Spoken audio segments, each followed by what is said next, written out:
extraordinario, ¿eh?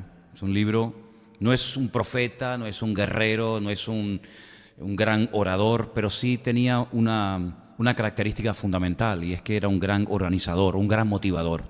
Un hombre que dejó su buena posición, su buen puesto de trabajo que lo tenía, y se va a una ciudad totalmente destruida, llena de escombros, donde todo el mundo está con una desgana y desmoralizados porque el país está totalmente en ruinas. Pero Nehemías logró animar al pueblo. Él no fue el promotor de la reconstrucción del templo de Jerusalén, sino de las murallas, esas murallas que rodeaban la ciudad de Jerusalén, no las murallas que actualmente se pueden visitar, que algunos de ustedes las han visto y las han tocado cuando hemos ido allí, porque estas murallas que en este momento rodean a la ciudad antigua de Jerusalén fueron mandadas a construir por Sulimán el Magnífico. No son las de la época de Nehemías, pero todavía algunas partes del muro que levantó Nehemías se pueden ver, se puede visitar, Y no fue fácil la tarea, pero la verdad es que fue un auténtico milagro que en tan solo 52 días se lograra levantar estas murallas que servían para proteger al pueblo.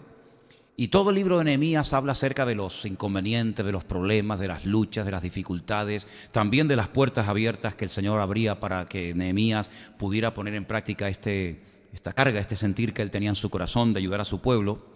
Y en el capítulo 13, les invito si quieren ir a él, cuando yo leía esta mañana este último capítulo de este extraordinario libro, que recomiendo su lectura, resulta que al principio aparece el nombre de un personaje que no es de la época de Nehemías, pero se menciona en el libro. Y automáticamente, tal vez por defecto profesional, comenzó a venirme toda su historia a la cabeza. Incluso me vino también un versículo en la penúltima carta del Nuevo Testamento, una epístola muy cortita que se llama Judas, donde también se le menciona.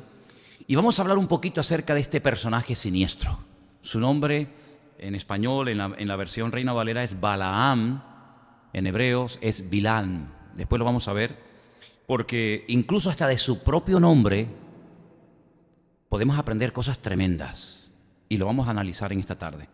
Pero en Nehemías capítulo 13, versículos 1 y 2, para comenzar, dice: he aquí, perdón, me fui a otro libro.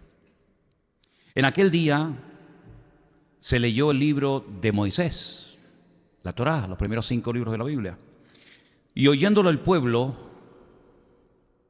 y fue hallado escrito en él que los amonitas y los moabitas no debían de entrar jamás en la congregación de Dios. Y ahora dice por qué. ¿Por qué se les prohibió para siempre la entrada de estos dos pueblos, los amonitas y los moabitas, que eran descendientes de las hijas de Lot? ¿Acordáis? Dice: por cuanto no salieron a recibir a los hijos de Israel con pan y agua, sino que le dieron dinero a Balaam para que los maldijese, mas nuestro Dios volvió la maldición en bendición. ¿Cuántos dicen amén? Fíjense, voy a leerlo otra vez porque es un versículo muy interesante.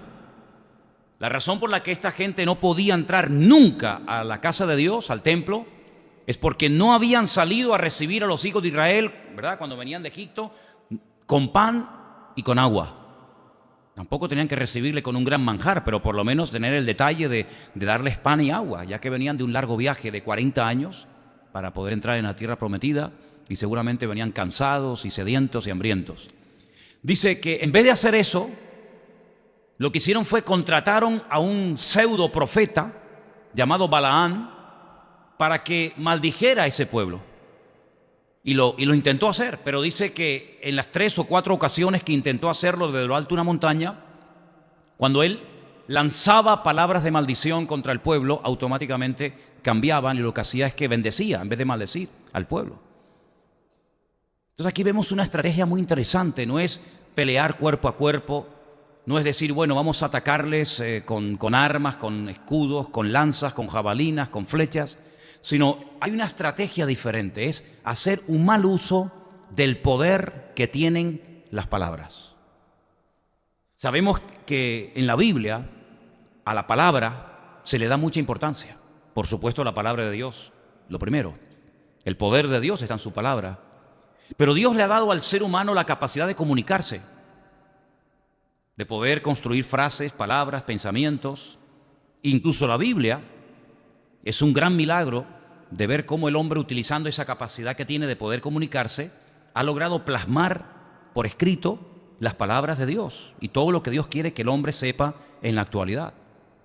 Ahora, me llama la atención porque el nombre Balaán o Bilán, que lo vamos a poner ahí un momentito para que ustedes vean cómo se escribe en hebreo, tiene 4 letras. La letra, saben que se lee de derecha a izquierda, ¿vale? La primera letra es la letra Bet, la letra Lamet, la letra Ain y la letra Men, esa Men Sofit. Ahora fíjese qué interesante, porque yo cuando estaba leyendo esta mañana esta historia en el texto en hebreo, me llamó la atención ese nombre. Y lo que vamos a hacer en esta tarde es desmenuzar un poco ese nombre, porque las 2 primeras letras, Dayana, las 2 primeras letras, esas 2 letras, si las ponemos al revés, es la palabra Lev, que significa corazón, pero están al revés. Y esto tiene una razón de ser. Lleva en su nombre la palabra corazón, pero al revés. Sabemos que el corazón es el asiento de las emociones. Sabemos, dice la Biblia, que del corazón salen cosas negativas que pueden llegar a contaminar países enteros, familias, congregaciones, la vida propia de la persona. Bilán o Balaam era un hombre que confundió su llamado. Era un hombre que dice que por dinero puso al servicio de un rey que lo había contratado llamado Balac la capacidad que tenía de poder bendecir o de maldecir a la gente. Si tuviéramos que ponerle un calificativo a este personaje hoy en día, diríamos que era una especie de santero, una especie de brujo, que utilizaba el nombre de Dios, que conocía a Dios, que mencionaba a Dios, como muchos de esta gente también lo hacen, pero de una forma incorrecta, pervirtiendo y malutilizando el nombre de Dios y haciendo un mal uso de un don que supuestamente era el don de la profecía, pero que le salió, permítame la expresión, el tiro por la culata. Es decir, no es un hombre que tiene un corazón sano, no es un hombre que tiene un corazón centrado en Dios, sobre toda cosa guardada, dice la Biblia, guarda tu corazón, sino que tiene el corazón torcido. No está ordenado, no está alineado con Dios. Y por eso la Biblia le da mucha importancia al tema del corazón, no tanto al músculo, ¿verdad?, sino a lo que representa el corazón. Los deseos, las pasiones, la avaricia, la soberbia, ¿verdad?, las bajas pasiones. Lleva en su nombre el nombre corazón, pero al revés, como diciendo, cuidado, cuidado, porque lo que aparenta no tiene nada que ver con lo que verdaderamente es. Fíjense, más adelante le añadimos la tercera letra de su nombre, la letra Ain, y esas 3 letras son la raíz de la palabra confusión. Claro, según cómo se conjugue, según las 7 estructuras verbales del idioma hebreo, se puede conjugar como ser confundido, como estar en confusión, como causar confusión, pero lo que está bien claro es que es la base de la palabra confusión y de todo lo que deriva de ella. Luego, en su propio nombre podemos observar que es un hombre que va a tratar de traer confusión a la vida de la gente. En otras palabras, es un hombre que no va a transmitir bendición. No es un hombre que te va a transmitir nada positivo y nada bueno que te hará crecer y madurar en el Señor, sino es una persona que va a transmitir confusión porque él mismo está en confusión, está en desorden. Es interesante notar que al principio de la Biblia, ustedes que están comenzando a leer la Biblia desde el principio, las hermanas, se van a encontrar que una de las características de la creación al principio es que estaba en caos, porque estaba en desorden. Y el desorden trae confusión y trae vacío y trae tinieblas. Y donde no está la bendición de Dios es porque hay desorden y porque hay tinieblas y porque no está la persona alineada con el Señor. Y este hombre en su nombre tiene la raíz de la palabra, del concepto confusión. Pero si le añadimos la última letra, volvemos a la palabra anterior, las 2 últimas letras significan pueblo, las 2 últimas letras de la primera palabra. Esas son las 2 últimas letras. Esas 2 letras, que también están en su nombre, significan pueblo. Entonces volvemos a poner la primera palabra con las 4 letras y encontramos que en las 3 primeras su raíz es un hombre que trae confusión. ¿Confusión a quién? Las 2 últimas letras te lo dice: al pueblo, a la gente, a la persona a la que, entre comillas, le ministra. La Biblia dice que en los últimos tiempos vendrán personas con falsas unciones y les dice que serían falsos. Él también corre grave peligro y puede ser destruido totalmente. Por lo tanto, él lo que hace es echar mano de este pseudo profeta para que maldiga al pueblo.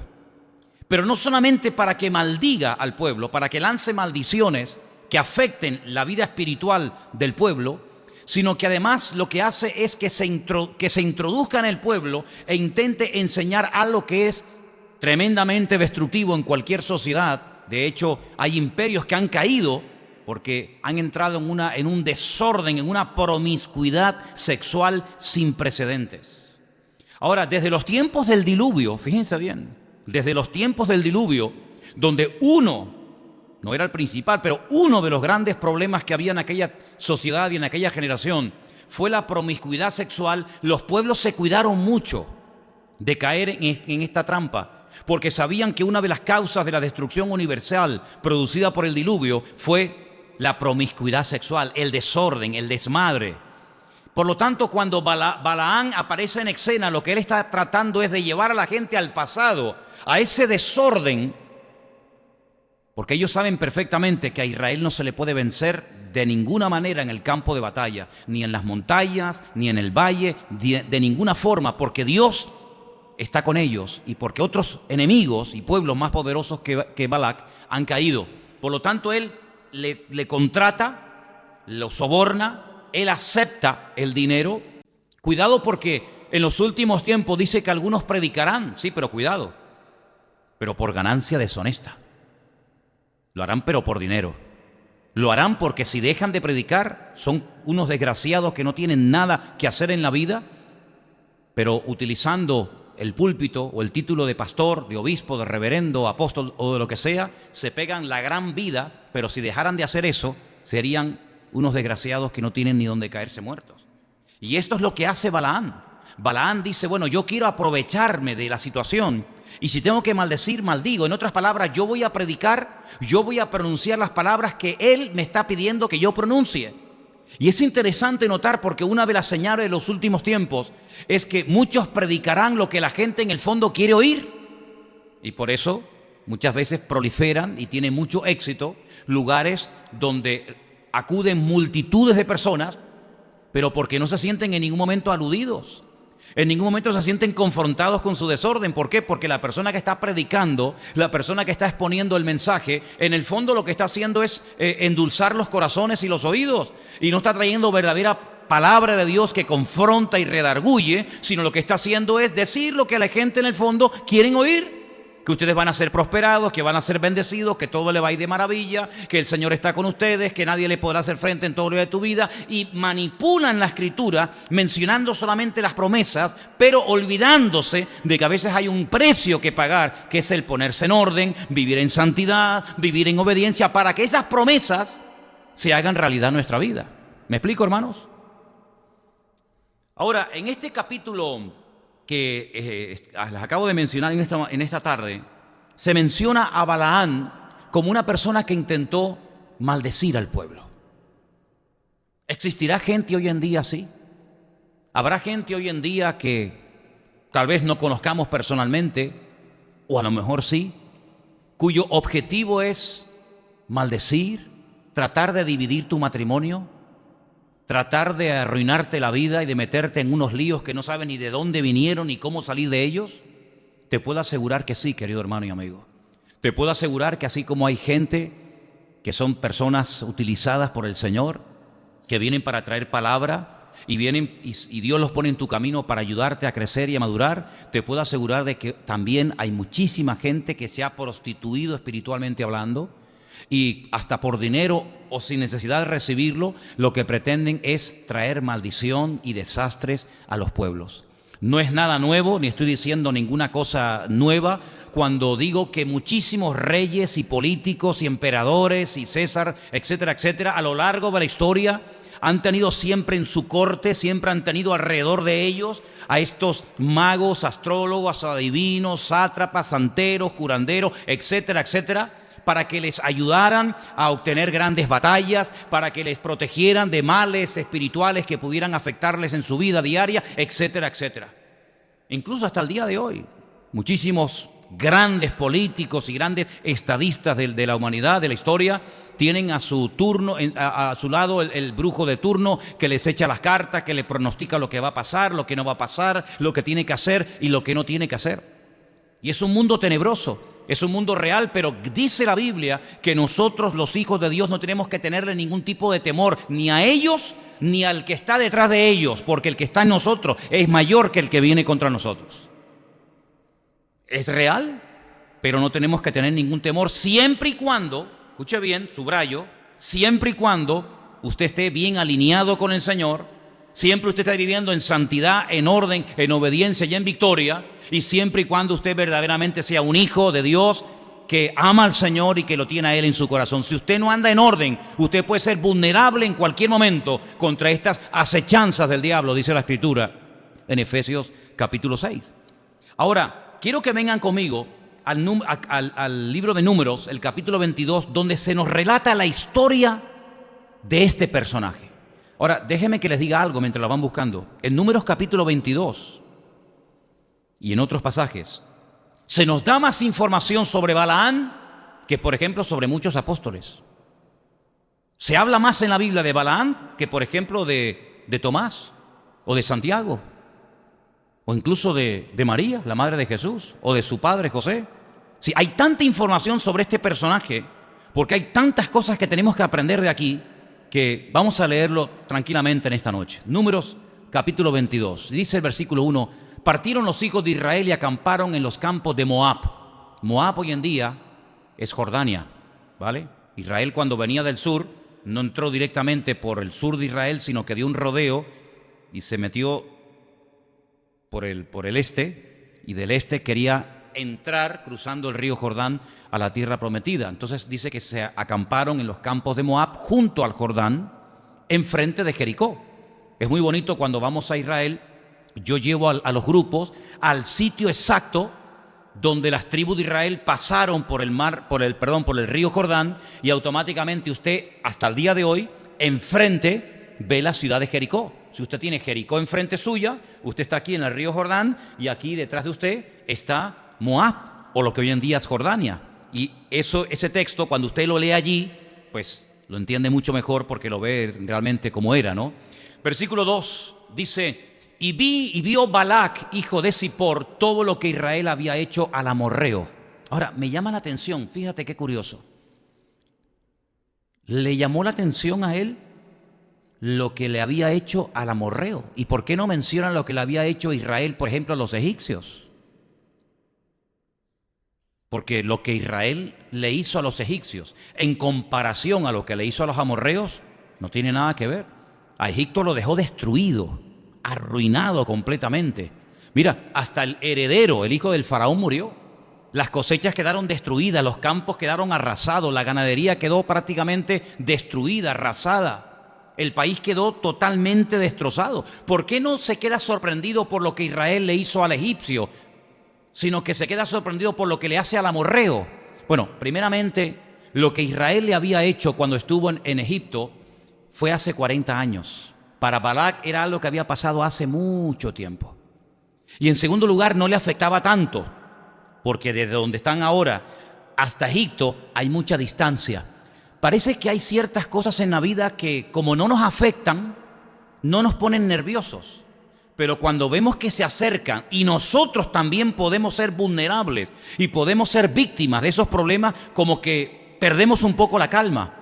Lo que le hizo Israel a Egipto no le preocupaba, porque al fin y al cabo fue hace mucho tiempo y es muy lejos. Pero cuidado, al amorreo lo tengo al lado.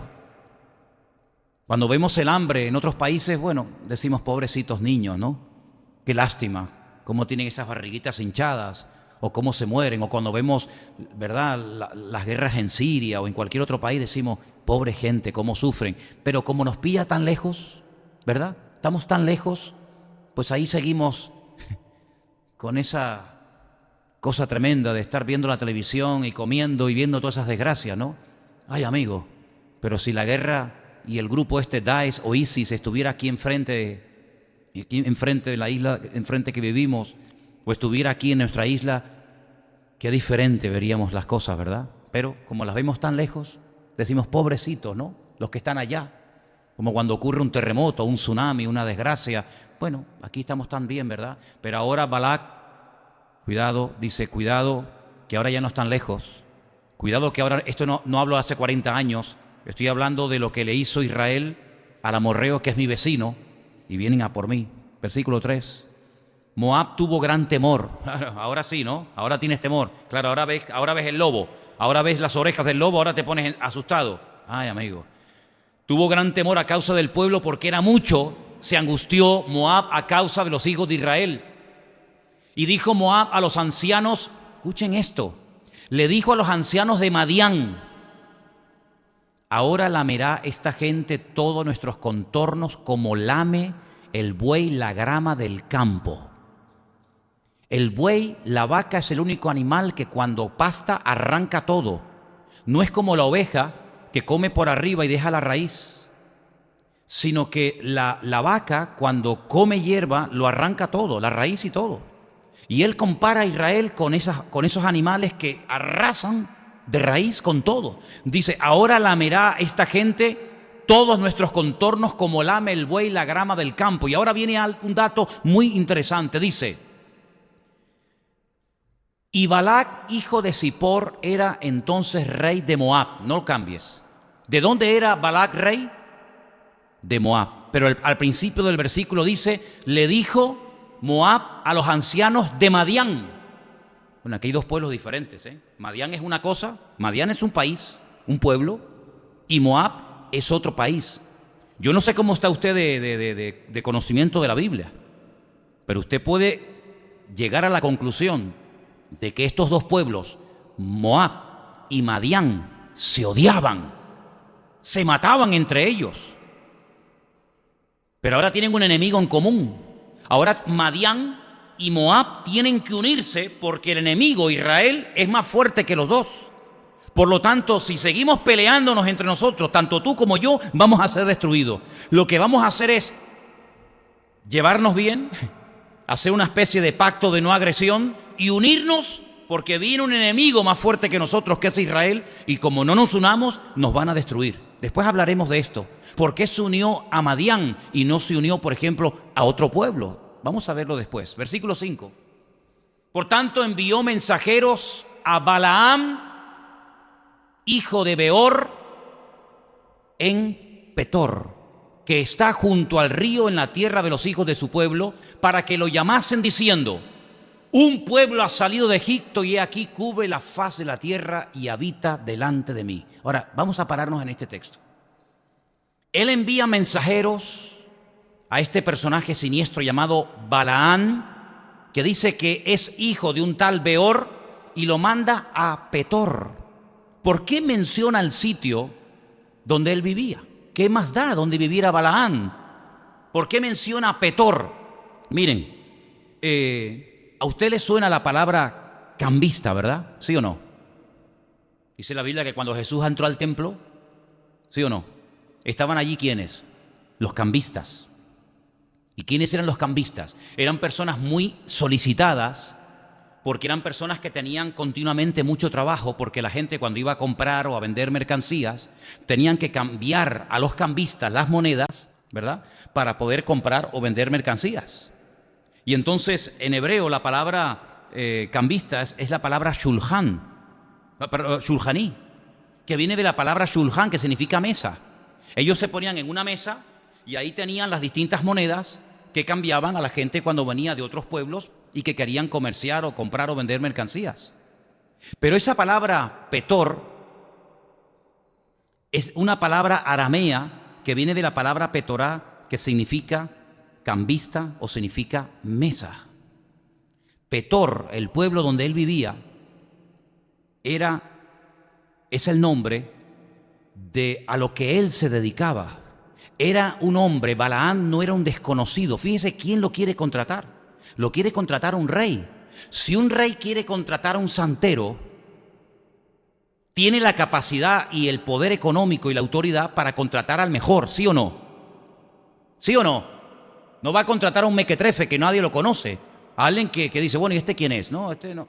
No, él va a un lugar donde hay una persona públicamente conocida, muy solicitada, y él va a contratar al mejor, y el mejor se compara con un cambista. La palabra petor significa cambista en arameo, como dando a entender de que era muy solicitado en sus servicios. En otras palabras, Balaam, cuando fue a maldecir al pueblo de Israel, Balac tenía la seguridad de que aquel negocio iba a salir bien porque había contratado al mejor brujo de la época, que además él creía que era un profeta. Es decir, aquí hay un ambiente espiritual muy turbio, aquí hay un trasfondo espiritual muy extraño, y aquí lo que se pretende es mover el mundo espiritual, ponerlo a tu favor para que este pueblo no avance y venga y destruya mi tierra, mi país y mi persona. Ahora, el hombre siempre ha echado mano del mundo espiritual para obtener favores, para tener paz, para recuperar al marido que se fue con otra, o para que el niño que se fue de la casa y no sabe dónde está metido o qué rayo está haciendo, vuelva otra vez a la casa, o para que aquella deuda que tengo la pueda terminar de pagar, o para que aquello que tengo digamos endeudado o hipotecado lo pueda. Y el hombre siempre ha tratado o de recurrir a la quiromancia o a la necromancia o a cualquier arte mágico con tal de que la vida le sonría y con tal de que la vida le vaya bien. Y aquí vemos a un rey llamado Balac que dice, yo tengo un problema que con todo el ejército que tengo no puedo resolver. Aquí el rey Balaam se da cuenta de que hay un trasfondo espiritual que se le escapa de sus manos, pero él quiere manipularlo. Él quiere contratar y poner a un hombre llamado Balaam a su favor para que maldiga espiritualmente a este pueblo, para que cambie la situación espiritual y física del pueblo. Sin embargo, la palabra de Dios nos enseña que a pesar de que este hombre fue sobornado, no pudo hacer absolutamente nada para poder maldecir al pueblo de Dios, porque ningún arma forjada que se levante contra un hijo de Dios prosperará. ¿Cuántos dicen amén? Ninguna.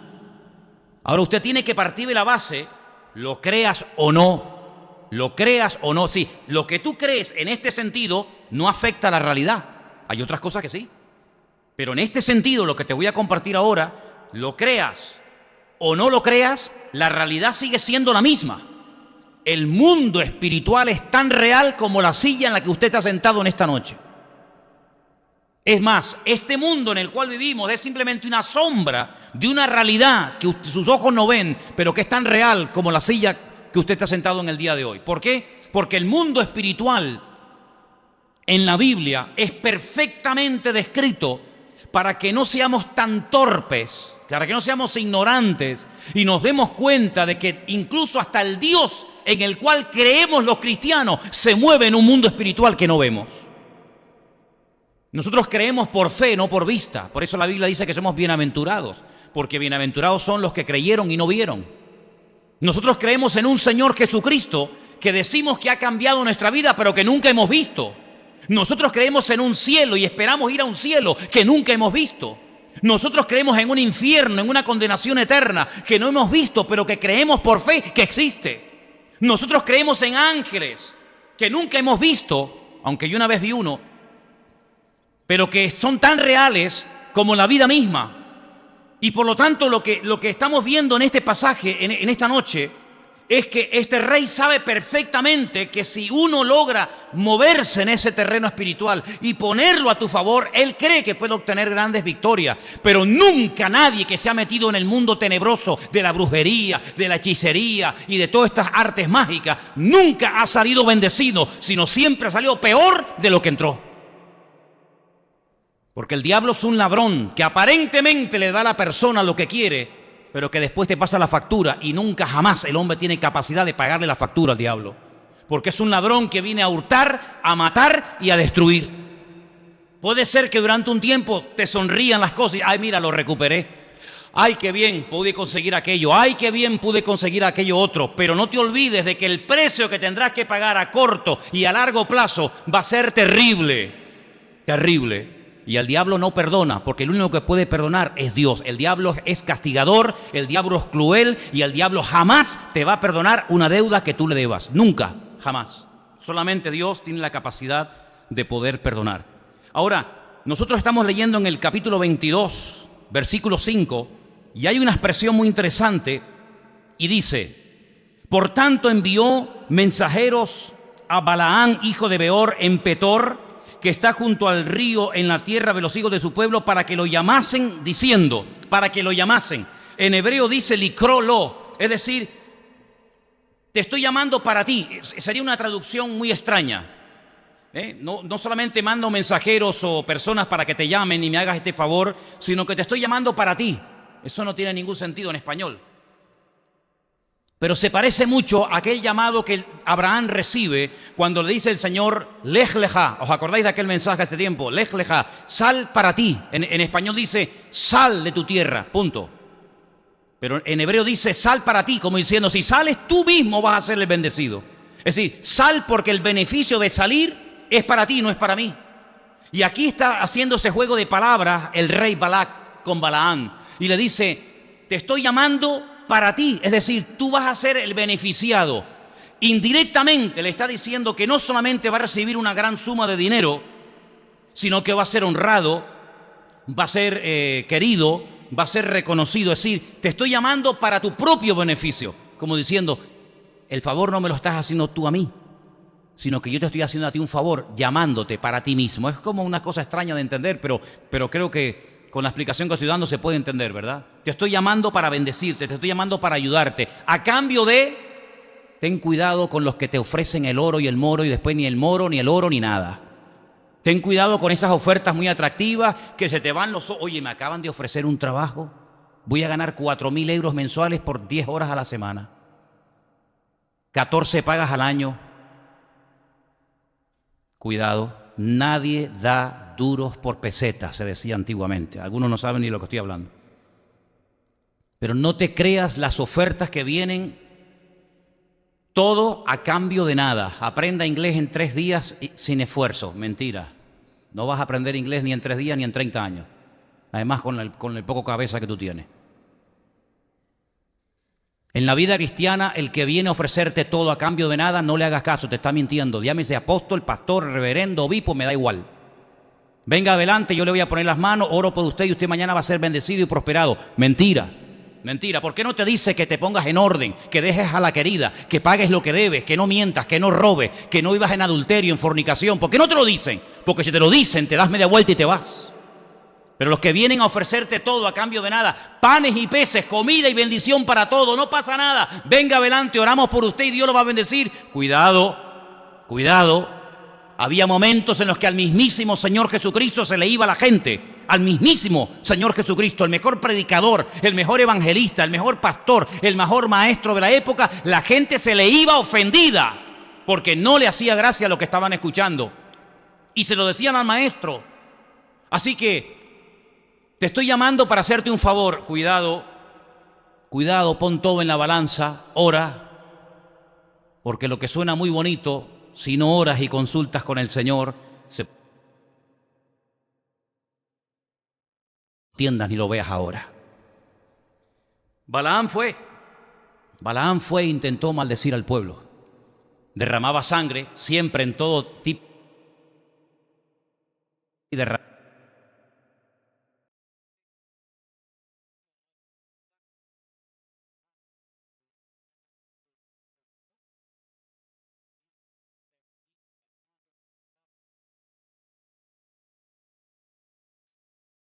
Que cuando el rey Balac quiere contratar los servicios de este pseudo profeta llamado Balaam, no envía gente de su reino sola, sino que dice que envió mensajeros, también los mandó con ancianos de Madián. ¿Os acordáis? Creo que era el versículo anterior, el 4. Moab envió ancianos de Madián junto con los de él. Y entonces yo comencé a averiguar, ¿y por qué? ¿Por qué va a Madián, que es un enemigo de él, a convencer a ancianos que vayan con los suyos para contratar a Balaán? Y resulta que encontré un texto muy interesante que lo quiero leer. Se encuentra en Éxodo capítulo 2, del versículo 11 en adelante. Por favor, preste atención. Éxodo capítulo 2, verso 11, y dice así: en aquellos días sucedió que crecido ya Moisés, salió a sus hermanos y los vio en duras tareas, y observó a un egipcio que golpeaba a uno de los hebreos, sus hermanos. Versículo 12. Entonces miró a todas partes menos hacia arriba. Cuando tú vas a hacer algo y miras así, no me está viendo nadie y lo hago, cometiste un error. Al que tenías que haber mirado era así. Y el gran problema es que muchas veces para pecar y para hacer ciertas y determinadas cosas en la vida, miramos así. Cuando aprendas a levantar la vista y a mirar a Dios, no te va a hacer falta mirar así, porque solamente sabiendo que Él te está viendo, no hace falta ni que esté acompañado ni que esté solo, porque aunque nadie te vea, hay un ojo que siempre te ve, y son los ojos del Señor. Él miró a todas partes, vio que no había nadie, y entonces, ¿qué pasó? Mató a un egipcio. Ay, amigo, mató a una persona y lo escondió en la arena. Lo escondió en la arena.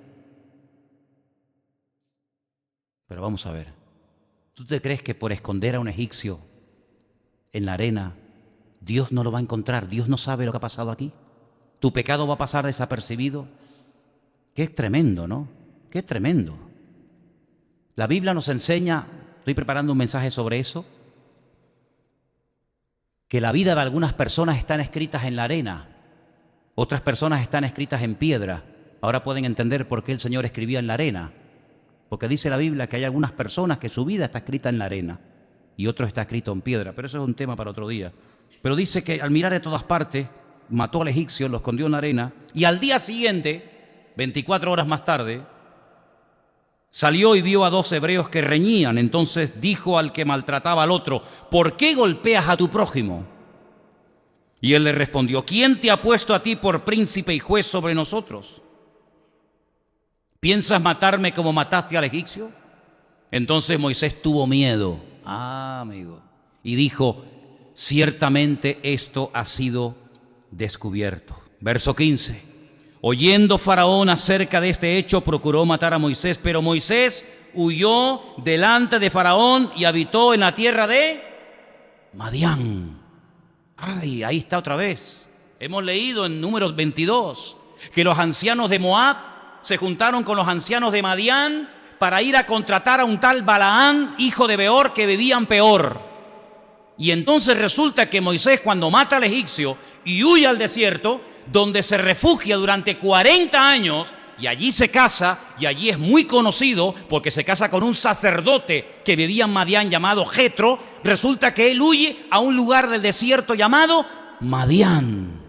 Qué es curioso. Y entonces dice aquí, en el versículo 15, oyendo Faraón acerca de este hecho, procuró matar a Moisés, pero Moisés se fue de delante de Faraón, habitó en la tierra de Madián, y estando sentado junto al pozo, 7 hijas que tenía el sacerdote de Madián vinieron a sacar agua para llenar las pilas y dar de beber a las ovejas de su padre. Mas los pastores vinieron y las echaron de allí. Entonces Moisés se levantó y las defendió y les dio de beber a sus ovejas. Y volviendo ellas a Reuel su padre, él les dijo: ¿por qué habéis venido hoy tan pronto? Y ellas respondieron: porque un varón egipcio nos defendió de la mano de los pastores y también nos sacó el agua y dio de beber a las ovejas. Y dijo a sus hijas: ¿dónde está? ¿Por qué habéis dejado a ese hombre? Llamadle para que coma. Versículo 21. Moisés convino en morar con aquel varón y él le dio su hija Séfora por mujer a Moisés. Ella le dio a luz un hijo y él le puso por nombre Gersón, porque dijo: forastero soy en la tierra ajena. 40 años vivió Moisés en Madián, 40 años. Si tú vives un año en un barrio, si tú vives un tiempo en una zona, lo más probable es que tú conozcas a mucha gente de esa zona y mucha gente de esa zona te termine conociendo a ti. Sal, por ejemplo, por la calle esta y pregunta: oye, la iglesia evangélica que hay por aquí, todo el mundo, sí, mira, ahí te va a decir. ¿Por qué? Porque ya nos conocen. Está la guardería, la farmacia, la iglesia, el bar. Somos como parte del mobiliario de la calle, ¿no? Moisés fue un hombre tremendamente conocido, no solamente por lo que hizo, se enfrentó a un montón de hombres él solo, se casó con el sacerdote de Madián, un hombre muy respetado y querido y conocido, tuvo hijos allí, uno de ellos se llamó Gersón, y vivió allí 40 años, lo conocía todo el mundo. Moisés marcó una diferencia. Moisés era un hombre muy conocido en Madián. Cuando ya tiene 80 años, Dios lo llama, vuelve a Egipto y saca al pueblo de la esclavitud. Y todo lo que Moisés hizo, prácticamente el 90% de las cosas que Moisés hizo, las hizo por el poder de la palabra. Moisés hablaba y las cosas cambiaban de una forma tremenda. Balac dice: en Madián vivió un hombre tremendamente poderoso que cuando hablaba al mismísimo faraón, cuando hablaba las cosas cambiaban. Mira tú por dónde este hombre, movido por esto, reúne a los ancianos de Madián que conocían perfectamente el estilo de vida y el poder de la palabra que tenía Moisés, porque el poder de la palabra es sinónimo al poder en oración, es lo mismo en hebreo, poder en palabra y poder en oración es lo mismo. Era un hombre poderoso en palabras y en hechos, dice la Biblia, era un hombre poderoso en oración y en acciones, y por lo tanto Balaam era un hombre aparentemente poderoso en palabras, poderoso en oración, no a Dios, sino sabe Dios a quién, y por eso él lo contrata para que maldiga al pueblo. Pero sabemos por el resto del capítulo 22 que todo lo que hizo fue totalmente vano e inútil y una pérdida de tiempo, porque la palabra de Dios nos enseña que los hijos de Dios estamos protegidos de noche y de día por las manos de nuestro Dios. Ahora, Balaam está en lo alto de una montaña tratando de maldecir al pueblo. En el valle está Israel acampado en las tiendas. ¿Sabía Israel que Balaam estaba en lo alto de una montaña tratando de maldecir sus vidas? Probablemente no lo sabía. Como hay muchísimas cosas que tú y yo no conocemos, pero no importa. Dice la Biblia que incluso durante la noche el ángel del Señor acampa alrededor de los que le temen y los defiende y los protege de noche y de día. Por lo tanto, no tenemos que tener ningún tipo de temor a nada ni a nadie. ¿Cuántos dicen amén? Porque ya lo han intentado, hermanos. No es nuevo lo que estoy diciendo. Ya lo han intentado. Y han salido, permítame la expresión, con el rabo entre las patas. Porque el enemigo es tan tosudo y cree que intentándolo otra vez, y ahora otra vez, y ahora por este lado, y ahora por el otro lado, en algún momento tendrá éxito. Pero el enemigo es un ser derrotado, vencido, con herida de muerte desde que Cristo lo venció en la cruz del Calvario. Y ha puesto poder y autoridad sobre nuestra vida para que podamos estar por encima de todo ataque del enemigo y vivir las 24 horas del día en victoria. ¿Cuántos dicen amén? En el libro de Nehemías, que lo acabo de terminar de leer hoy, en el capítulo 13, que es el último capítulo, encontré todo esto, hablando de Balaam, de este personaje terrible, que es el único hombre que, dice la Biblia, que un día se le presentó un ángel cuando iba montado en su mula. La mula lo vio al ángel, pero él estaba tan ciego espiritualmente hablando y físicamente también, que dice la Biblia que no veía al ángel que estaba delante. ¿Tú tienes los ojos de la mula o tienes los ojos de Balaam? Porque dice la Biblia que Balaam no veía al ángel delante de su presencia, delante del camino, pero la mula sí lo veía. ¿Sabes una cosa, hermano? Yo creo que era más torpe Balaam que la mula que montaba. porque la mula que montaba fue golpeada cruelmente, porque Balaam quería que se levantara y caminara, y la mula se tiraba al suelo y no quería avanzar. Hasta que la mula le dijo: ¿por qué me golpeas? Ahora, si a ti un día te hablara un perro o el gatito que tienes, o una mula, ¿cómo reaccionarías? Sería algo terrible, ¿no? Pues este comienza a conversar con la mula, y la mula le responde, y él no se da cuenta de que está hablando con un animal, y está quedando en evidencia, él es mucho más animal que la propia mula, que no quiere caminar. Y la mula le salvó la vida. Tal vez te has reído de la persona que está a tu lado y le has dicho: te has metido en una secta, te vas a volver loco o loca. Pero no te olvides de que la persona de la cual te puedes estar riendo hoy o te has reído en el pasado, puede ser que gracias a él o a ella tú hoy estés aquí con vida y no has muerto en el camino, amigo. No te olvides nunca de eso. Y como dice el refrán, el que ríe último, ríe mejor. Al final Balaam reconoce que ha cometido un gravísimo error, y la Biblia dice que cada vez que salían palabras de maldición contra el pueblo, Dios se las cambiaba y las tornaba en bendición. Yo sé que hay congregaciones y hay un sector del mundo evangélico que le da mucha importancia a este tema de las maldiciones, y están todo el día que si maldiciones para aquí, que si maldiciones para allá, que si las maldiciones del abuelo, que si las maldiciones de la herencia. Bueno, ¿hablará la Biblia algo de esto? Claro que habla, pero hay que hablar lo que dice la Biblia, no lo que dice el hombre. La Biblia dice que Dios visita la maldad sobre los padres y los hijos, ¿verdad?, de los que le aborrecen. Y hay familias que están como marcadas y destruidas por el pecado casi desde la cuna. Pero cuidado, cuando una persona se convierte de verdad al Señor, se frena, se para, se neutraliza todo proceso de maldición, porque Dios cambia toda maldición en bendición en nuestras vidas. ¿Cuántos dicen amén? A mí qué más me da que arriba de nosotros viva un brujo o un santero, que viva que le dé la gana. A mí no me afecta, porque el que está conmigo es mayor que el que viene contra mí. A mí que hagan lo que quieran, que pongan puros en la puerta de la iglesia, que pongan palomas o gallinas, que hagan lo que quieran. El Señor me protege a mí. Ahora, si usted quiere darle lugar a eso y es que hay una santera, es que hay un brujo, entonces que usted no ha entendido nada.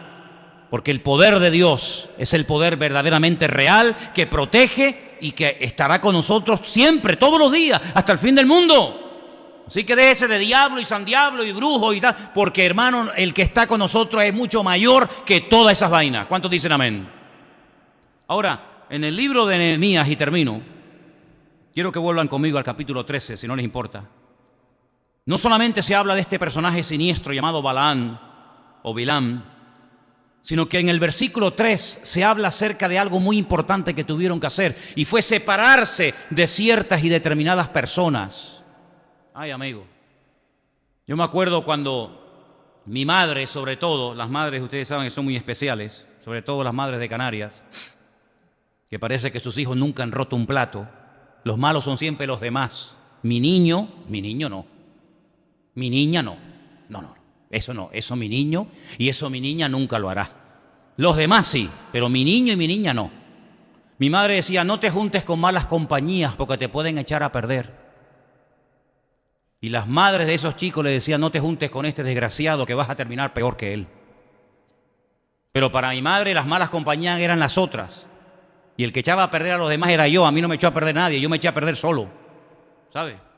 Y en el libro de Nehemías, en el capítulo 13, verso 3, encontramos cómo Nehemías le dice al pueblo: aquí hay que hacer cambios radicales. Es que mira, hay gente que quiere bendiciones, pero seguir haciendo siempre lo mismo. Albert Einstein, ya lo he mencionado muchas veces, un gran hombre que yo admiro muchísimo, que de pequeño lo expulsaron de varios colegios porque pensaban que era tonto.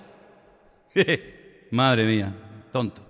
Él llegó a decir un día algo así como: si haces siempre lo mismo, no esperes que ocurran cosas diferentes, porque si siempre haces lo mismo, siempre va a pasar lo mismo.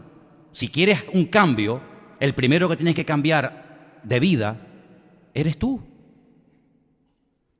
Y el pueblo no levantaba cabeza, no porque Dios fuera cruel, no porque Dios fuera malo o injusto, sino porque hay cosas que ha dejado bajo nuestra responsabilidad. Me hace mucha gracia cuando gente que dice que son ateos, que no creen en Dios, cuando ocurre una desgracia, dicen: ¿y cómo Dios ha permitido esto? ¿Cómo que Dios ha permitido esto? Si Dios no existe. Dios no existe. ¿Cómo que Dios lo ha permitido? Eso no lo ha permitido Dios ni nada. Esto ha ocurrido por casualidad. Porque si Dios no existe ni para esto, ni para aquello, ni para nada. O Dios solamente no existe cuando las cosas se producen de una forma diferente. Si no existe, aunque haya una tragedia, Dios no tiene nada que ver. Pero sin embargo la Biblia nos enseña que hay cosas que ocurren por nuestra culpa. Porque si tú eres infiel a tu mujer, no le eches la culpa a Dios.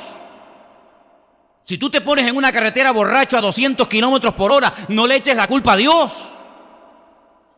Si tú te metes en el mundo de la droga, del alcohol y de la brujería, etcétera, etcétera, y después te va mal la vida y te enferma, no le eches la culpa a Dios. Asume tus responsabilidades personales. Que ser creyente no significa ser un robot. Yo tengo la obligación de pagar los impuestos y de decir la verdad y de vivir una vida ordenada. Es mi responsabilidad como ser humano. Y Nehemías, una de las cosas que le decía al pueblo, miren el versículo 3, les decía: cuando oyeron pues la ley, se separaron los de Israel de los mezclados con los extranjeros.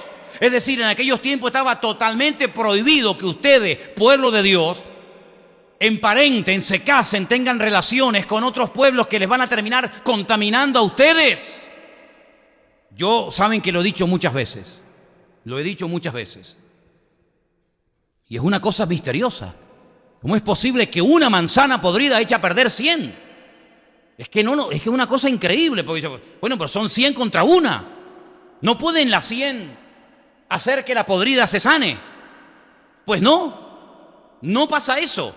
Rebélese contra la naturaleza, proteste contra Dios, contra lo que usted quiera, pero la realidad es la realidad. Una manzana podrida, una papa podrida, una fruta en malas condiciones, echa a perder las sanas. Bueno, pues espiritualmente hablando pasa lo mismo. Si usted se junta en un ambiente incorrecto, lo más probable es que ese ambiente termine a usted cambiándolo y no usted ese ambiente cambiándolo a usted, porque es así. Por eso dice la Biblia que la luz no se puede mezclar con las tinieblas. La sal separada funciona. Si la mezcla con azúcar, echa a perder lo uno y echa a perder lo otro. Hay cosas que no se pueden mezclar en la vida. No se pueden mezclar en la vida. Y por eso Nehemías le decía: mira, si quieren prosperidad nacional, si quieren puestos de trabajo, si quieren bendición, si quieren prosperidad, si quieren salud, si quieren tener al enemigo a raya, ustedes tienen que tomar la decisión radical y dolorosa, porque todo lo que cuesta pues duele, ¿verdad? Y hay un valor que pagar. Tienen que separarse de personas con las cuales ustedes se han juntado, que los han terminado contaminando y cambiando vuestra forma de vivir. Y mira quién menciona. Yo leía hoy y decía: madre mía, fíjate lo que dice este hombre. Dice, un poquito más adelante, cuando habla acerca de Salomón, versículo 26. ¿No pecó por esto Salomón, el rey de Israel?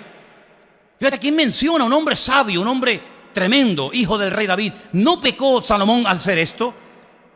Bien que en muchas naciones no hubo rey como él, que era muy amado de su Dios, y Dios lo había puesto por rey sobre todo Israel. Aún a él le hicieron pecar las mujeres extranjeras. Aún a él. Y a nosotros no nos van a desviar el corazón estas personas. Por lo tanto, dijo: si quieren ir en serio, tienen que separarse de estas relaciones que no son correctas. Y cuidado, muchos de esos matrimonios ya llevaban años viviendo juntos, No es que se habían conocido la semana pasada. Y ya tenían muchos hijos. Y Nehemías dijo: si van en serio, aquí se tiene que producir hoy una separación. Y dice que la gente lloraba, tremendo. Y algunos no querían hacerlo. Y dice que Nehemías se lanzaba contra ellos y les sacudía y les exhortaba diciendo: o vamos en serio o vamos otra vez a volver a la ruina como nuestros antepasados estuvieron en la ruina. Porque hay países que están en la ruina con lo ricos que son. Estoy diciendo algo nuevo. Estoy diciendo algo que nadie ha dicho nunca, por favor. Porque hay países, usted sabe, países tremendamente ricos, que no levantan cabeza, no hay forma, están como bajo maldición, están pero que no levantan cabeza, con unos recursos naturales alucinantes, con oro, con plata, con hierro, con agua, con todo. Y no hay forma de que levanten cabeza. ¿Por qué? Porque le han dado las espaldas a Dios. O no lo ves, o no lo entiendes. Países, ¿cómo puede ser que África esté como esté? ¿Cómo puede ser que Venezuela esté como esté? ¿Cómo puede ser que países riquísimos, hermosos, grandes, preciosos, que tienen de todo y no tienen de nada? Y te vas a Suiza. Yo estuve la semana pasada en Suiza. ¿Qué tiene Suiza, hermano? ¿Qué tiene Suiza? ¿Chocolate? ¿Chocolate? que encima ni lo plantan, porque en Suiza no hay tierra para plantar, todos son montañas y montañas y montañas. Y tú dices, ¿pero qué tienen los suizos? Chocolate y relojes y bancos. No tienen nada más, no tienen nada. Y tú dices, ¿pero cómo puede ser esta gente sin petróleo, sin hierro, sin diamantes, sin nada? Sean los más ricos del mundo. Y esta gente que tiene y tiene y tiene y tiene, y no tiene ni para comer. ¿Cómo puede ser eso? Entonces Nehemías le dice, ¿ustedes no se dan cuenta de que los pueblos son el resultado de su relación con Dios? ¿Por qué está España como está? Que no levanta cabeza, que está en coma. España está en coma, hermano. ¿Por qué no levanta cabeza? Pero ¿cómo va a levantar cabeza con todas las barbaridades que este país ha aprobado? Yo no sé todavía cómo el Señor es tan misericordioso que manda la lluvia. De verdad te lo digo, porque la lluvia es un regalo del cielo, el hombre no la puede producir. Yo no sé todavía cómo Dios todavía tiene misericordia de este país y todavía le manda la lluvia. Porque la verdad es que no nos merecemos ni una gota. Ni una gota. Después dice otra cosa que hicieron, habían abandonado las cosas de Dios, versículo 10. Entonces, asimismo, las porciones que eran para los levitas no se las habían dado. Los levitas y los cantores que hacían el servicio habían huido, cada uno a su heredad. Entonces yo reprendí a los oficiales y les dije, ¿por qué la casa de Dios está abandonada? ¿Por qué? Otra cosa que tenían que corregir, las prioridades. La casa de Dios está abandonada. Ahora, en tu casa no falta de nada, Te pegas la gran vida, pero la casa de Dios no tiene ni dónde cogerla. Nehemías tuvo que actuar en esto. Versículo 15. Profanación de un día que ellos sabían que no podían trabajar. En aquellos días yo vi en Judá algunos que pisaban en lagares en el día de reposo. Se ponían a trabajar. Y que acarreaban haces y cargaban asnos con vino y también uvas, higos y toda suerte de cargas, y que traían a Jerusalén en el día de reposo, y los amonesté acerca del día en el que vendían sus provisiones. También había en la ciudad tirios que traían pescado y toda mercadería y la vendían en los días de reposo a los hijos de Judá y Jerusalén. Y les reprendí y les dije, ¿qué cosa mala es esta que hacéis profanando el día de reposo? Es decir, ya no había respeto por las cosas de Dios como hoy en día. ¿Hay respeto por las cosas de Dios hoy en día? En los carnavales hay gente que se disfraza de Jesucristo. Homosexuales que se disfrazan con la cruz, con la túnica, con la corona de espinas de Jesucristo y hacen una parodia de los discípulos de la Santa Cena. Eso es un sacrilegio, eso es una vergüenza. Estos desgraciados de Podemos, que son todos una partida de demonios, que Dios nos libre de esta gentuza, se meten en iglesias, con las cuales yo no comparto su doctrina, pero una cosa es que no comparta su doctrina y otra cosa es que falta el respeto, caramba. No le hagas a los demás lo que no quiera que te hagan a ti. Pues han sido capaces de meterse en iglesias católicas profanando una misa. ¿Total para qué? Absolutamente para nada. Esto es lo que hacía la gente, profanaba las cosas de Dios, profanaba los lugares santos. Se ha perdido el respeto completamente. Tú no puedes entrar a una mezquita, tú no puedes entrar a una misa, tú no puedes entrar a una sinagoga, como se hizo en Venezuela y se quemaron los rollos de la Torá y se defecó encima de ellos, como se hizo en la época de Chávez. O sea, hay cosas que no se pueden hacer bajo ningún concepto, hay unos mínimos. Y cuando se rompen esos mínimos, las maldiciones que vienen sobre esos pueblos, y si no, mira cómo están, caramba, mira cómo está esa gente. No levantan cabeza, ¿por qué? Porque cuando se mete uno con el hombre, pues bueno, a ver quién puede más. Pero cuando te metes con Dios, amigo, y cuando te metes contra el pueblo de Dios, eres hombre muerto. Y si no, miren, no llegó ni al año el que había maldecido al pueblo de Dios. No llegó ni al año. Y le brotó el cáncer donde él dijo. ¿Qué te parece, amigo? Ni siquiera desenterrando el cuerpo de Simón Bolívar, haciendo un ritual, fue sanado de su cáncer. Porque el que se mete con Dios, amigo, es hombre muerto. Dura cosa te es dar cosas contra el aguijón, le dijo el Señor a Pablo. ¿Qué te parece? Y esta gente cayó en este pecado, profanando las cosas de Dios. ¿Cómo es posible? ¿Cómo es posible que ahora, hace unos días, se haya permitido a 3 drag queen salir en una carroza donde iban a ir miles y miles de niños para enseñarles qué? A ser unos degenerados como ellos? Eso se le va a enseñar a los niños. Ya también nos metemos con eso. ¿Por qué no se van a la Meca? ¿Por qué no se van a la Meca y hablan mal en contra de Mahoma o hablan mal en contra del Corán? Porque no son capaces de hacerlo. Porque no duras ni media hora, amigo. No duras ni media hora, ¿verdad? pero contra los cristianos todo vale, no pasa nada. Nehemías dijo, no, esto no puede ser así, mijo. Esto no puede ser así, tiene que haber un cambio. Y les dijo, y como sigan parándose en la puerta de Jerusalén a vender sus mercancías, me vuelvo contra ustedes y los liquido. Y se tuvieron que ir. Versículo 23, algo terrible.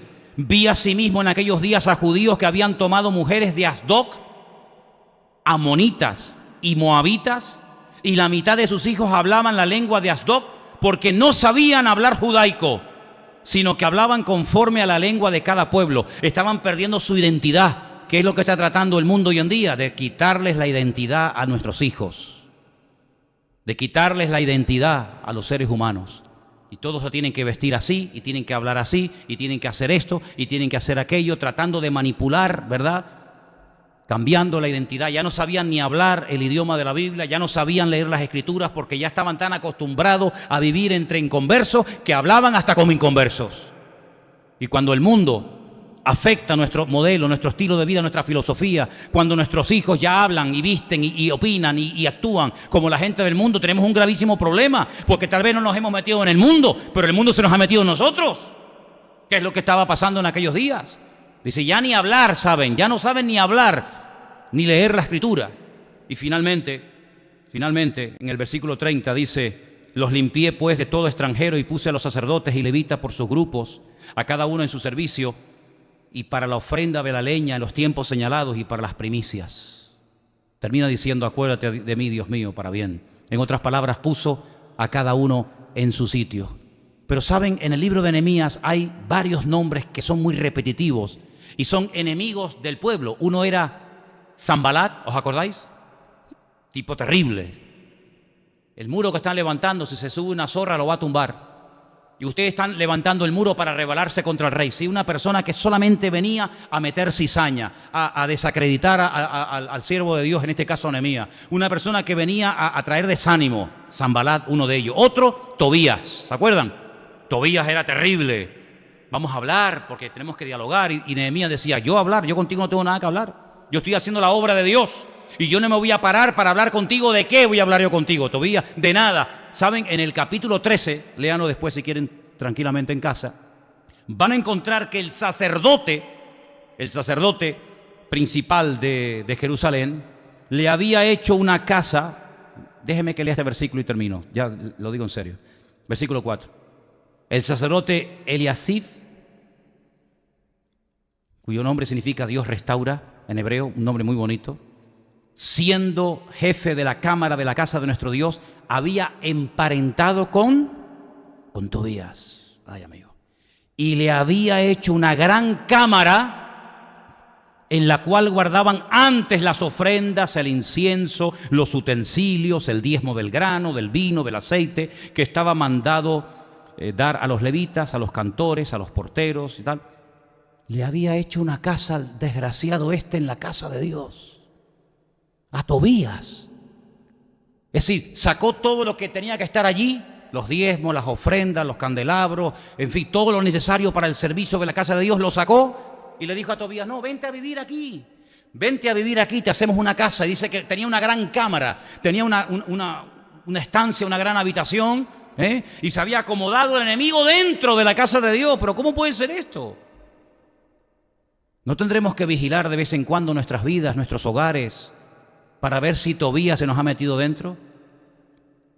A lo mejor se nos ha metido Tobías.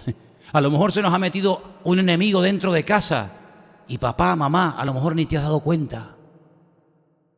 Por eso que el Señor nos dé mucha sabiduría y mucho discernimiento en este año, para darnos cuenta de que en nuestros hogares, en nuestras casas, en nuestras vidas, el único que tiene que entrar es el Señor Jesús.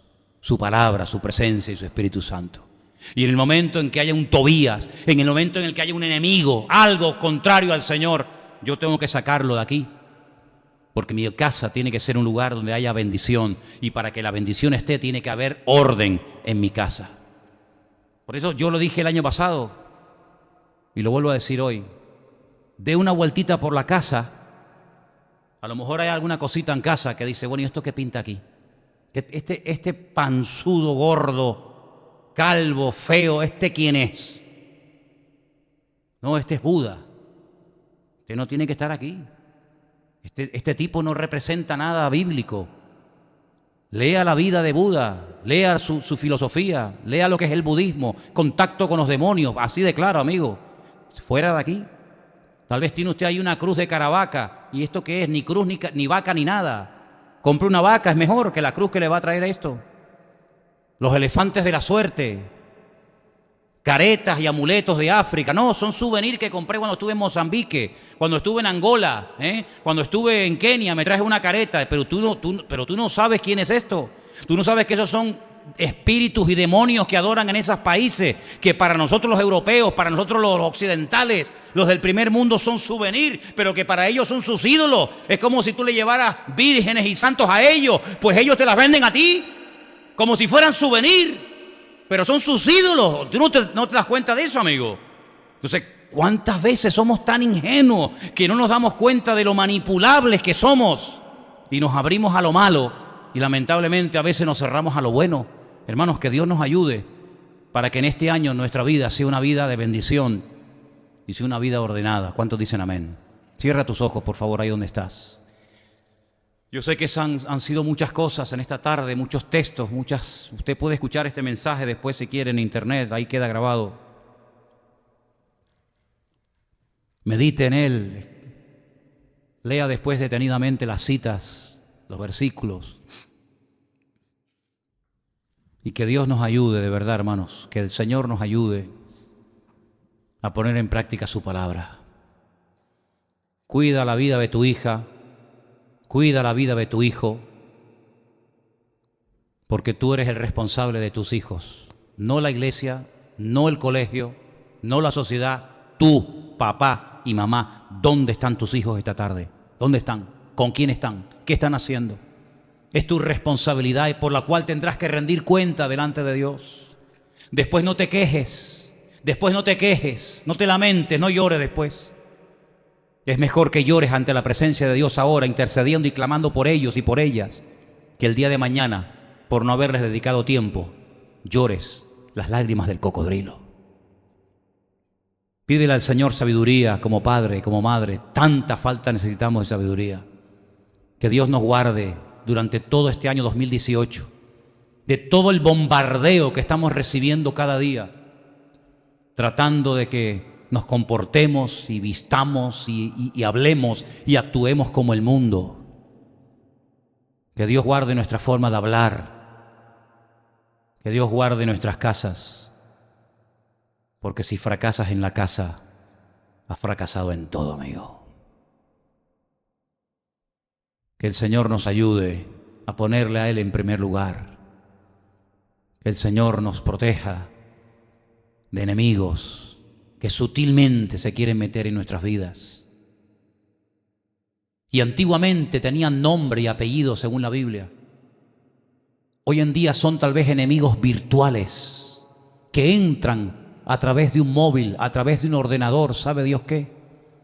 Pero siguen siendo igual de destructivos que hace 3.000, 4.000 años atrás. Vivimos en una sociedad tremendamente sofisticada, pero nunca hemos sido los seres humanos y los cristianos tan vulnerables como en estos tiempos. Porque ya no tenemos que ir al mundo a pecar, ya el mundo se nos mete dentro, lo llevamos en el bolsillo.